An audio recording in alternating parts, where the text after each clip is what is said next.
some sad news as we head towards 10 o'clock. Gianluca Vialli, the former Italy and Chelsea striker, has died, aged 58, after a long battle with pancreatic cancer. The passing of Gianluca Vialli. Vialli was diagnosed with pancreatic cancer in 2017.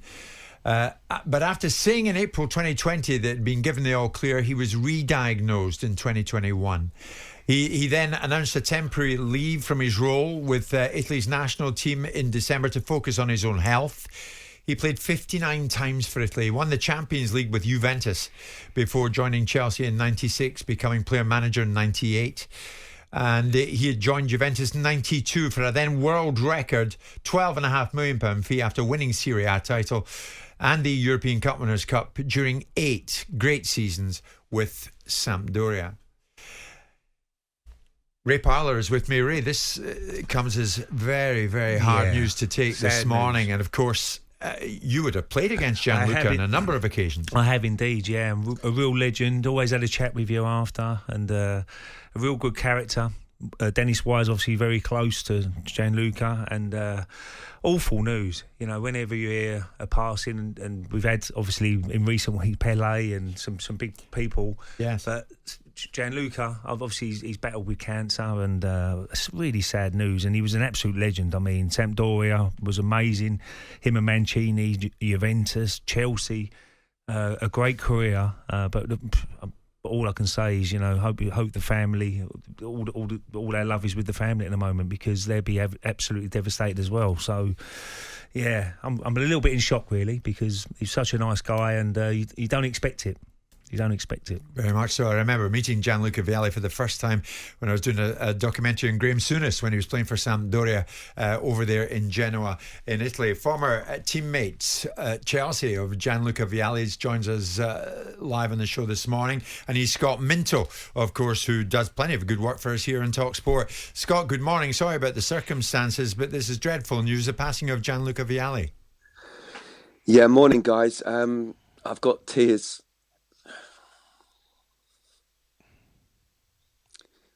Yeah, it's a very emotional time, because, you know, it's not just about him as the player, it's him the person, and he was just an incredible person, Jim. He really was. He came to Chelsea, you know, this superstar, and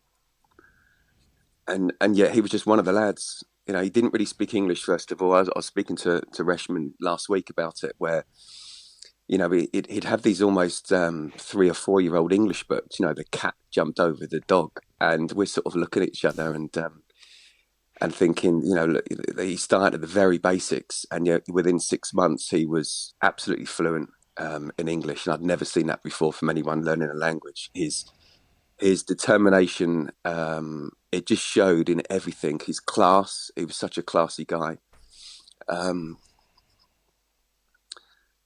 Yeah.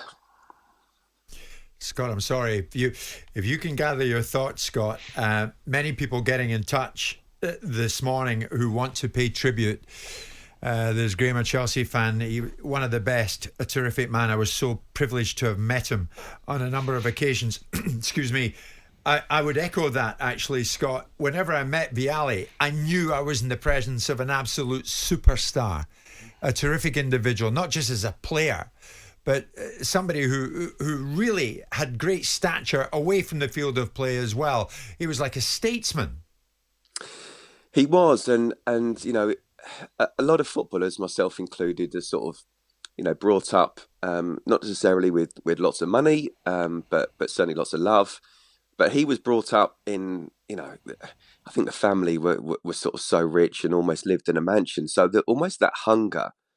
It's different for someone like that to be at the top in football, where you don't necessarily need that financially.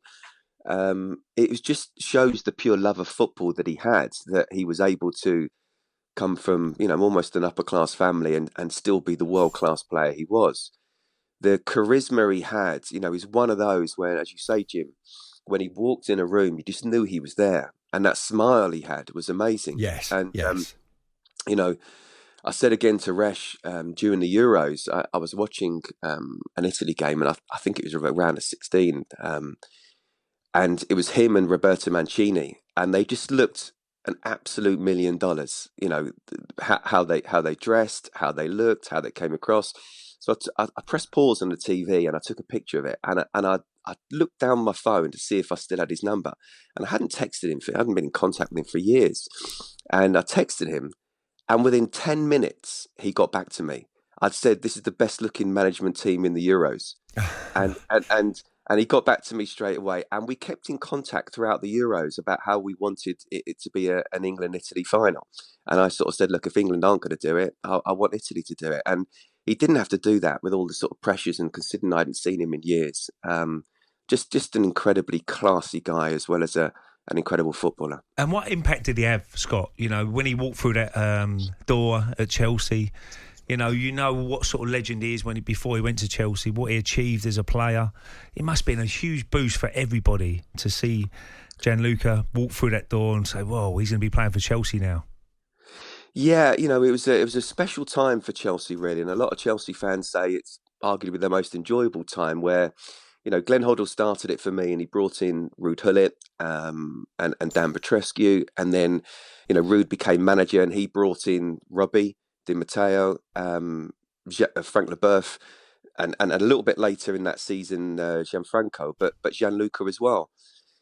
And it was just like, wow, you know, we're sitting there, we're not just training, but we're having lunch with these sort of world-class stars. You know, let's learn off them. And as I say, you know, Luca was just an incredible guy in the sense that he knew how good he was, and he knew who he was in the stature of world football. And yet he would talk to you as if he was one of your mates and you'd only just met him. You know, he had that humbleness as well as that charisma that not many people have. And yeah, you know, it's one thing for people to die in their 80s, and it's incredibly sad. But yes. Him to die at the age he's at is just horrific. It really is. Yeah. Scott Antonio is a Chelsea fan. I'm in tears about the passing of the great Gianluca Vialli. Thank you, Scott Minto, for showing the courage and respect you have just shown. He says, I'm heartbroken as a fan. I'm sending my condolences. When you look at it, Scott, at Sampdoria, he won the Serie A title. He won the Coppa Italia.